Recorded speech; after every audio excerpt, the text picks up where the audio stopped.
Third topic Islamic law के अंदर हमारे पास है इस्लामिक क्रिमिनल लॉ। ठीक है, इस्लामिक क्रिमिनल लॉ जो है वो इस्लामिक शरिया का बहुत एसेंशियल कंपोनेंट है। ठीक है, it provides the guidelines for maintaining justice, deterring crime, protecting society ETC. ठीक है, ये जो है ना स्पेसिफिक पनिशमेंट के दरमियान जो है ना वो अराउंड घूमता है इस्लामिक क्रिमिनल लॉ। ठीक है, इसमें जो है ना वो डिफरेंट कैटेगरीज़ हैं। इस जो चूँकि ये पनिशमेंट्स के ऊपर बेस करता है तो इसकी जो 3 कैटेगरीज़ हैं। ठीक है, हद, तज़ीर एंड किसास। ठीक है, हर कैटेगरी के जो है ना अपने प्रिंसिपल्स हैं और अपनी पनिशमेंट्स और ऑब्जेक्टिव्स हैं। ठीक है, सो इनको डिस्कस करते हैं। सबसे पहले हम डिस्कस करते हैं हद को। हद जो है ना वो इस्लाम के अंदर फिक्स्ड पनिशमेंट्स होती हैं। They are fixed by Islamic law. ठीक है, specific offences deem to harm the and social, जब हाँ सोशल या मॉरल फैब्रिक ऑफ सोसाइटी को नुकसान पहुँचाने की कोशिश की जाए तो उसके लिए इस्लाम जो है वो फिक्स्ड पनिशमेंट्स जो है वो डिस्क्राइब करता है। ठीक है, the punishments are considered the limit set by Allah, यानी कि अल्लाह ताला की तरफ से जो हदूद बयान की गई हैं वो।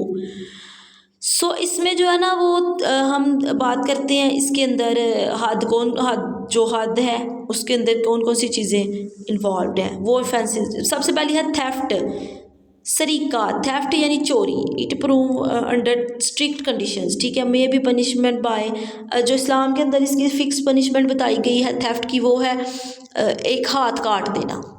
ठीक है, नेक्स्ट है अडल्ट्री और फोर्निसेशन, जिना, यानी कि जो रेप, जिना, चाहे वो जो है इलीगल तरीके से जो है हमारे पास रिलेशनशिप्स हैं उसको हम यानी जिना उसको इस्लाम के टर्म में कहते हैं। ठीक है, अगर तो इस्लाम के अंदर अगर मैरिड लोग जो हैं वो जिना का शिकार बने तो उसके लिए कैपिटल पनिशमेंट है। ठीक है, यानी कि उनको मार दिया जाए। हाउएवर अगर जो है ना वो अनमैरिड हो तो उसमें वो कम थोड़ी कर दी जाती है, सज़ा कम कर दी जाती है। ठीक है, फॉर एक्जिक्यूशन ऑफ अडल्ट्री, कदफ़, कदफ़ का मतलब है गलत वो देना, जो अडल्ट्री है यानी जिना की गलत शहादत देना। तो इसका जो गलत शहादत देना या गलत गवाही देने की जो सज़ा इस्लाम ने फ़िक्स किया वो है 80 कोड़े मारना। ठीक है, नेक्स्ट है ड्रिंकिंग अल्कोहल पीना, यानी कि ड्रग्स लेना। तो इस्लामिक लॉ के मुताबिक जो consumption of alcohol and other drugs हैं it should be punishable by flogging. ठीक है, चूँकि ये इंडिविजुअल और सोसाइटी दोनों के लिए हार्मफुल होता है। हाईवे रोबरी मतलब आर्म्ड रोबरी, यानी कि जो लोगों को असले की बुनियाद पे लूटना। ये जो है ना एक एग्रेशन ऑफ अगेंस्ट सोसाइटी होता है। अगर ये साबित हो जाए तो इसकी पनिशमेंट जो है इस्लामिक एग्जीक्यूशन रखी गई है।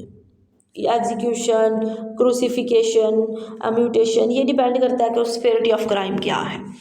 ठीक है, नेक्स्ट है हमारे पास ताज़ीर, डिस्क्रिशनरी पनिशमेंट्स। ये पनिशमेंट है that are not specifically mentioned in the Quran और सुन्ना। ये पनिशमेंट जो है ना कुरान पाक में डायरेक्ट मेंशन नहीं होती, बल्कि ये जो है ना जजेस यानी जो काजी हैं वो इस्लामिक लॉ को, इस्लामिक प्रिंसिपल्स को सामने रख के ये डिसाइड करते हैं।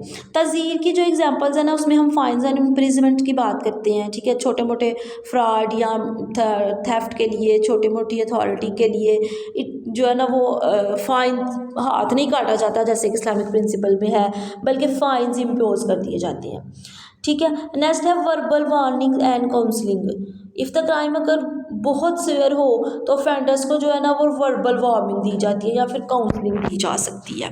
ठीक है, पब्लिक सर्विस और कम्युनिटी वर्क, अगर जज जो है वो may order an offender to contribute positively to society, वो ये भी ऑफेंडर को जो है ना कह सकता है कि तुम सोसाइटी के अंदर जो है वो एक बेहतर रोल प्ले करो।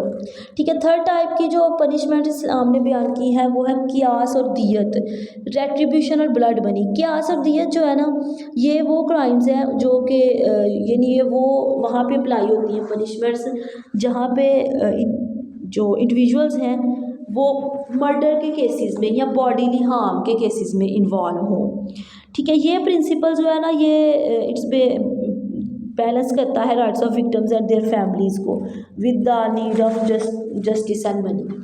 ठीक है। इसमें सबसे पहले देखिए क्यास क्या है। क्यास का मतलब है इक्वल रिटेलिएशन। ठीक है, ये जो इक्वल रिटेलिएशन है या क्यास है, ये अलाउ करता है कि विक्टिम जो है या विक्टिम की family to seek proportional punishment against offender, कि वो उसी के बराबर ऑफेंडर जो है उससे उसके बराबर जो है वो ले सके, पनिशमेंट उसको दे सके।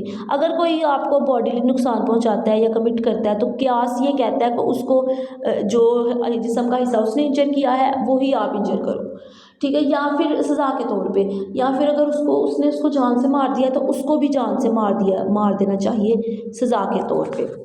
ठीक है, दूसरी तरफ हमारे पास है दियत, ब्लड मनी, खून बहा।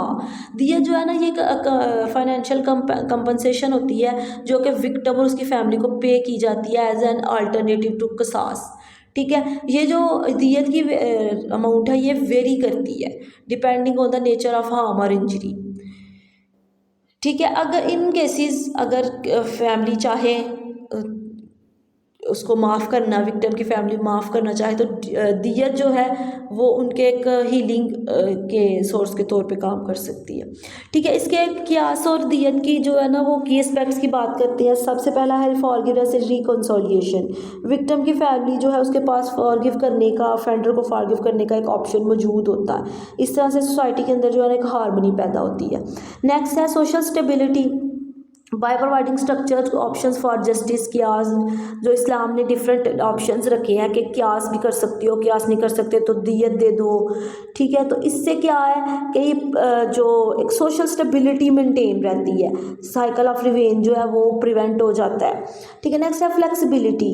अगर तो रेट्रीब्यूशन के केस में made not bring the desired resolution, दियत allows families to pursue comprehensive. अगर जो है ना वो यानी कि डिज़ायर्ड जो रेजोल्यूशन है वो नहीं मिल सका तो दियत की रकम जो है वो फैमिलीज़ को अलाउ करती है, या फैमिलीज़ को ये जो दियत है वो फैमिलीज़ के लिए इस चीज़ को यकीनी बनाती है कि उनके जो यानी प्रॉब्लम्स हैं, प्रैक्टिकल प्रॉब्लम्स, उसको रिजॉल्व किया जा सके। यानी आप समझ कह लो कि उनको फाइनेंशियल जो इश्यूज़ हैं या उनको कंपनसेट किया जा सके।